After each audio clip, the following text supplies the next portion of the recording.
स्वागत है आप सभी का अंकित इंस्पायर्स इंडिया पर। जैसा मैंने आप सभी से प्रॉमिस किया था कि जो भी हलचल चल रही हैं उन्हें कवर करने के लिए और कश्मीर के लोकल लोगों से जानने के लिए कि अल्टीमेटली कश्मीर क्या फील कर रहा है, पर्यटन में किस प्रकार का फर्क पड़ा है, लोग किस तरह से टूरिस्ट के साथ हुई इस घटना को ले रहे हैं, जानने के लिए मैं आ चुका हूं श्रीनगर एयरपोर्ट।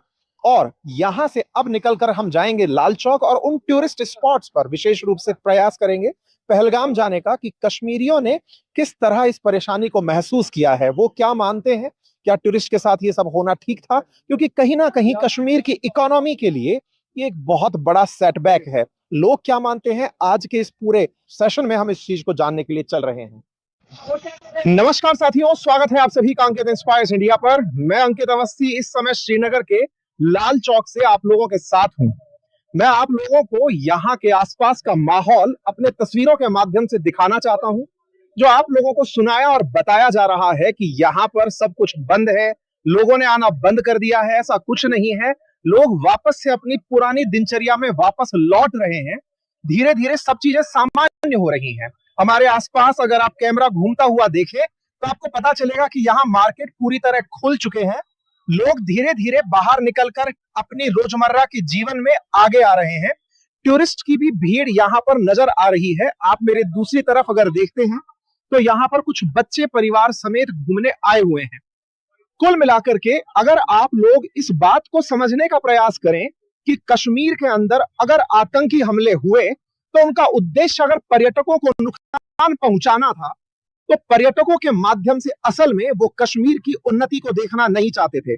आज हमारे आसपास जितने भी कश्मीरी भाई यहाँ पर प्रेजेंट हैं, उनकी मंशा है कि यहाँ का टूरिस्ट वापस आए। उनकी मंशा है कि यहाँ पर जिस तरह से टूरिज्म के लिए लोगों ने लगाए हैं, कश्मीरियों ने जिस तरह से टूरिस्ट को अपने लिए मेहमान माना है, उस मेहमान की मेहमानवाजी में उन्होंने आज तक कोई कमी नहीं छोड़ी। वो लोग आज फिर आप सभी के इंतजार में यहाँ हैं।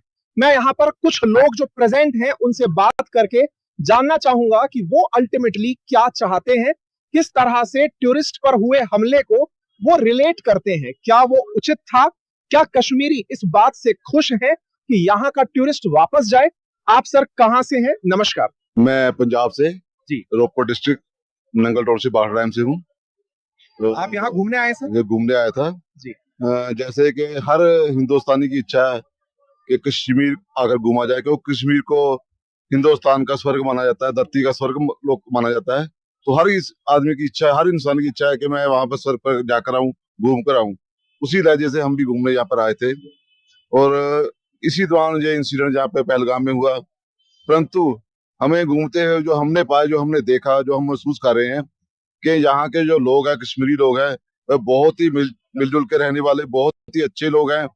तो सभी सत्कार करते हैं। हमने तो कभी यहाँ पे आकर 5-6 दिन 19 तारीख को आए थे, हमने तो यहाँ आकर बिल्कुल भी महसूस नहीं किया कोई दहशत वाली बात, कोई खतरे वाली बात, हम तो ऐसा महसूस ही नहीं कर रहे। हम कहीं पर घूमने गए हैं, जहाँ भी गए हमें सब रोका ही गया जाने के लिए। वैसे देखा जाए तो गाड़ी वाले जैसे गाड़ी में गए या जिनसे भी संपर्क हुआ, सभी ने हमें साथ सहयोग किया, सभी ने हमें अच्छे से व्यवहार कर रहे हैं।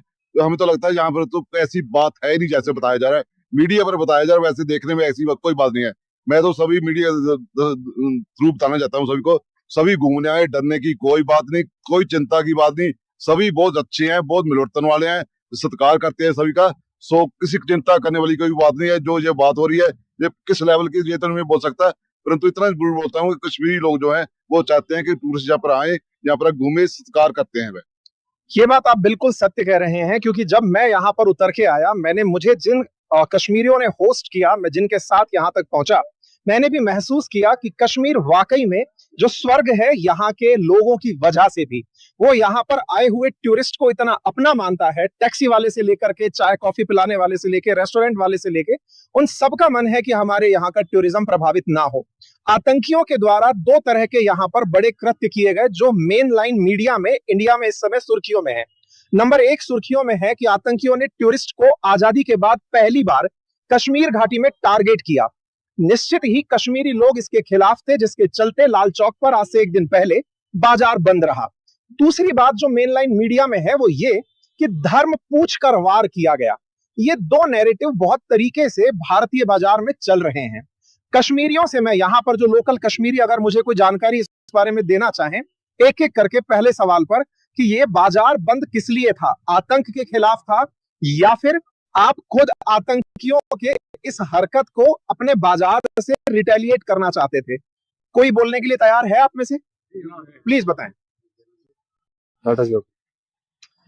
Thank you very much. देखिए, पूरी इंडिया जानती है, खाली कश्मीर की बात नहीं करेंगे हम, कि पूरी इंडिया जानती है ये 2-3 दिन से लगातार जैसे कश्मीर के लोगों पर कयामत बर्पा हुई है जी। चाहे हमारी माँ हो, हमारी बहन हो, हमारे नौजवान हो, हमारे बुजुर्ग हो। अभी मैं भी तकरीबन 70 किलो पे आया हूँ खाली इस चीज को लेके कि मैं देखना चाहता हूँ कि वाकई में हमारे जो टूरिस्ट है वो हर्ट है। लेकिन इस चीज का सबूत आपने देखा होगा, कुछ मीडिया पर्सन, उसको हम गोदी मीडिया कहे या कुछ कहे, जो गलत अफवाहें फैलाते हैं हमारी सोसाइटी में कि वहां पे वो हुआ, ये हुआ, जो भी हुआ, उस चीज का पूरी कश्मीर को बड़ा अफसोस है। हमारे ऊपर एक सदमा तारी है ये 2-3 दिन लेके। वो आप यहाँ पे जो हमारे कश्मीरी भाई हैं, चाहे कोई बच्चा है, इनके फेस एक्सप्रेशन से भी अंदाजा लगा सकते हैं।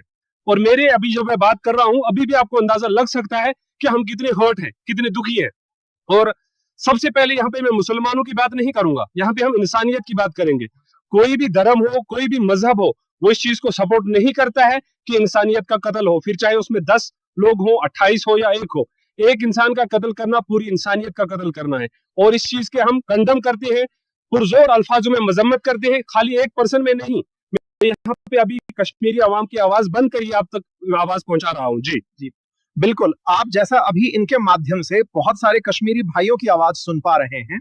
कश्मीर का जो रूप भारत देखना चाहता था वो वाकई में ये रूप था कि हमारा कश्मीर भारत मिल जाए। 370 हटाने पर जिस तरह से संपूर्ण भारत में जश्न था वो इस बात का था कि अब इन्हें अलग तरह से ट्रीट नहीं किया जाएगा, हमारी तरह ही यहाँ पर सारे ट्रीटमेंट्स होंगे। आज अगर कश्मीर के साथ कुछ हुआ है तो हम अपने भाव में भी ये भाव पैदा ना करें कि कश्मीर हमसे अलग है। कश्मीर हमारा उतना ही है जितने के लिए आपके लिए राजस्थान, उत्तर प्रदेश, बिहार है।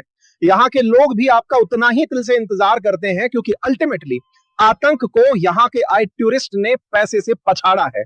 ऐसे में अगर आप वापस यही इच्छा रखते हैं कि वो टूरिस्ट यहाँ से चला जाए, यहाँ के लोग वापस से उसी खराब स्थिति में पहुंचे, इनके व्यापार खराब हो, नौजवान जो आज किसी ना किसी तरह से टूरिज्म में इन्वॉल्व हैं, चाहे टैक्सी से, चाहे रेस्टोरेंट से, चाहे गाइड बन के, वो जिस भी रूप में यहाँ पर, चाहे होटल इंडस्ट्री में इन्वॉल्व हैं, उन्हें आज ऑप्शंस मिले हैं कि वो भारत के तमाम भारतीयों की सेवा करके और इस पर्यटन से पैदा हो रही सर्विस बेस्ड इकोनॉमी के अंदर एक बड़ा रोल प्ले कर सके।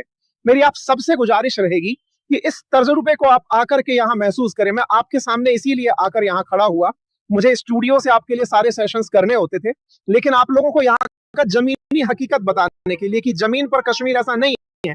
मैं ऑलरेडी यहाँ पर कई बार पहले आ चुका हूँ, मैंने यहाँ महसूस किया है कि ये लोग दिल से बहुत खूबसूरत हैं। ये हर तरह से प्रयास करते हैं कि आप लोगों का किस तरह साथ दिया जाए, आपके लिए बेहतरीन मेहमानवाजी कैसे हो। साथियों, जब हम यहाँ पर लोगों से चर्चा कर रहे हैं, उस चर्चा में एक बहुत बड़ी कॉमन चीज निकल कर आ रही है, और वो कॉमन बात यह है कि कश्मीर का एक बच्चा जो बाहर भारत के किसी हिस्से में पढ़ने गया हुआ है, उस पढ़ने वाले बच्चे के लिए क्या हम लोग वैसा ही बर्ताव करने वाले हैं जो कश्मीर में टूरिस्ट के साथ हुआ? अब ये सवाल मानने योग्य सवाल भी है। मानने योग्य सवाल इसलिए है क्योंकि आज कश्मीर में धर्म के आधार पर किसी बच्चे के ऊपर हमला या क्या हुआ, अगर हम भी वैसा ही, तो क्या हम और आतंकियों में कोई अंतर नहीं? ये यहाँ के कॉमन लोगों के कुछ सवाल हैं जो निकल कर आए हैं। इसी बीच में मैं यहाँ पर जो बड़ी संख्या में थोड़ी देर पहले आपको टूरिस्ट दिखा रहा था, जो यहाँ के लोकल लोग दिखा रहा था, उन सबके भी कुछ इसी तरह के प्रश्न थे। अभी मैं यहाँ पर आपको एक व्यक्ति दिखाऊंगा जो कपड़े भी भगवा रंग के पहनकर आए हैं, सो दैट उनके गणवेश से आप अंदाजा लगा सकें कि वो एक धर्म पर्टिकुलर का प्रतिनिधित्व कर रहे हैं। तो ऐसे में मैं चल के उनसे भी यही सवाल करना चाहूंगा। ये वैसे तो खैर मेरी ये वेशभूषा है, पर लोगों में ये था भय कि साहब वहां नाम पूछ पूछ के, धर्म पूछ पूछ के लोगों को निशाना बनाया जा रहा है। तो मैंने कहा नाम पूछने की जरूरत ही नहीं पड़े, मैं सामने से ही दिखाई दे दूं कि कोई राजस्थान का केसरिया बानावाड़ा आया है, भाई दूर से ही दिखाई दे। इसी वेशभूषा में अपने मूल स्वरूप में आदमी आएगा, तभी उसके अंदर से भय निकलेगा। क्या नाम सर आपका, कहाँ से आए हैं? मैं राजस्थान से। क्या नाम है जी? नाम आपका? मेरे को अलग अलग नाम से जानते हैं, पर छोटा नाम कहूं तो राजेंद्र सिंह नरूका है। लोग राजऋषि राजेंद्र सिंह नरूका भी बोलते हैं, कुंवर राजेंद्र सिंह नरूका भी बोलते हैं। तो राजस्थान लीगेसी रखता है राजपूतों की, और उस लीगेसी से राजस्थान के साथ साथ कश्मीर भी कनेक्ट रहता है। कश्मीर और राजस्थान अलग नहीं है। महाराजा हरि सिंह जी का जो परिवार है, महाराजा गुलाब सिंह जी, वो और मैं एक ही फैमिली के हैं। हम सूर्यवंशी कस्बा हैं, वो खंगारोत है, मैं नरूका हूँ। मैं अलवर से हूँ, वो नरेना से हैं, जो नरेना पास में है, सामर के पास। ये तो बड़ा कोइंसिडेंस है, मैं भी अलवर से ही हूँ। अच्छा, वेरी गुड, वाह वाह वाह, क्या बात है। तो ये तो एक सुखद संयोग हुआ, धन्यवाद। ये भी इतना सब दूर हमारे चल यहाँ करके पे ही। अच्छा, तो अब ये देखिए कि सब लोग बैठे नहीं, यहाँ पूरे भारत है ना, और ये हमारे भाई कश्मीरी है। क्या आप इनसे पूछिए कि मुझे मिलकर इन्हें कैसा लगा। मुझे तो ये रंग मिलता हुआ लग रहा है भाई। ये बेहतरीन है, और यहाँ के रंग बड़े गुलजार हैं, और लोगों का जो आवभाव है यहाँ देखकर वो देखते ही बन रहा है। समस्त भारतीय एक ही भाव के साथ हैं, और वो भाव है भारत माता की जय। भारत माता की जय।